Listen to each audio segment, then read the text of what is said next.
Hey guys, so I just finished listening to Believed. I binged it over the last week. It's Michigan Public Radio's Larry Nassar podcast. It's 9 episodes long. It chronicles the Larry Nassar investigation as well as the trial and a little bit about what's happened since the trial.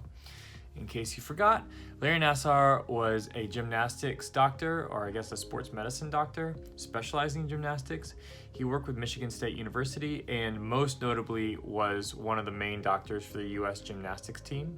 At the same time, when he was finally brought to trial in 2016 and 2017, 150 women and girls came forward saying that he had assaulted them or molested them as children. I heard about this case when everybody else did in 2016, 2017.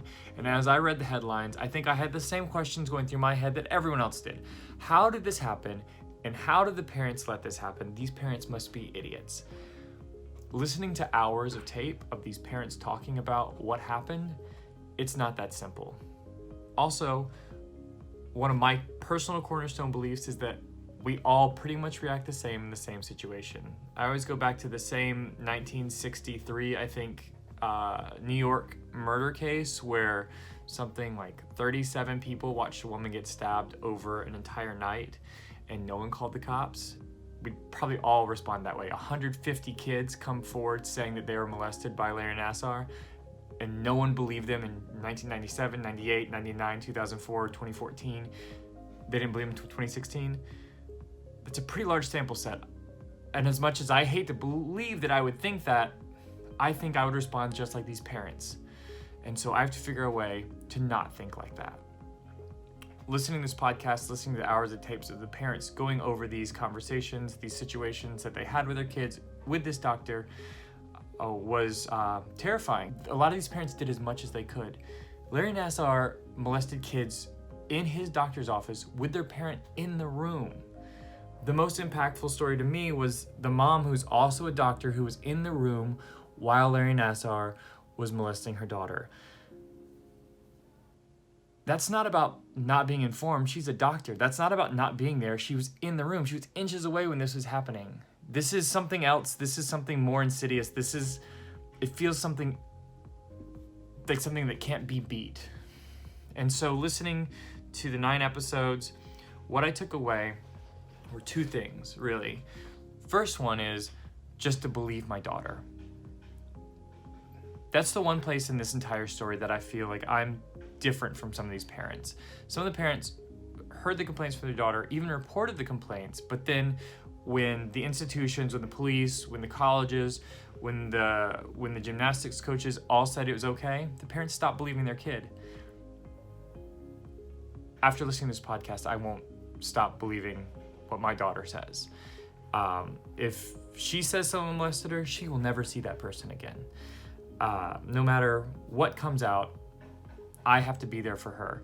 And this isn't just about reacting in that moment. I think a lot of this goes back to a different way of parenting, about creating an environment where my daughter feels very open and can be honest with me about conversations that are hard to have. And that's something I can work on now. Someone told me about raising a kid.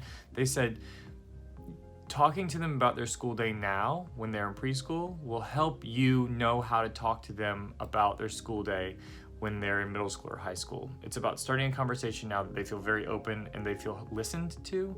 And so that's what I can work on to help prevent this from happening or going further. The other thing I took away from this was be vigilant, which, like I said, the mom's in the room. She's a doctor. She knows all this stuff. It's about not being afraid to ask any question that comes to mind if my gut isn't responding right to this. And that's hard to do, right?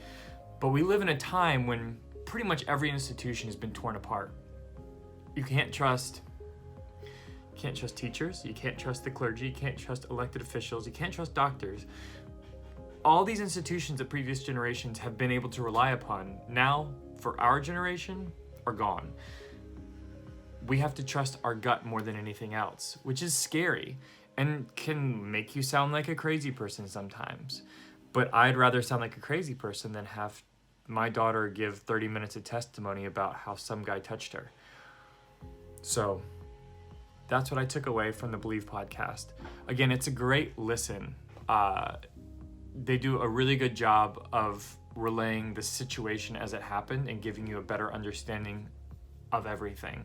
I also think it's definitely worth listening to because the girls that came forward, especially the girls that came forward at first, made a huge sacrifice. A lot of them have had trouble with work, trouble socially, trouble with their family, all this stuff for coming forward. And so listening to their story is kind of a way of paying tribute to them, but it's also a way of maybe even just some small way of making yourself aware so this won't happen again. And if you're in a conversation with somebody and they bring something up, you'll be attuned to what they're saying. Anyway, as a dad, I definitely recommend listening to Believed and getting this little roadmap from them. All right, well, have a good week.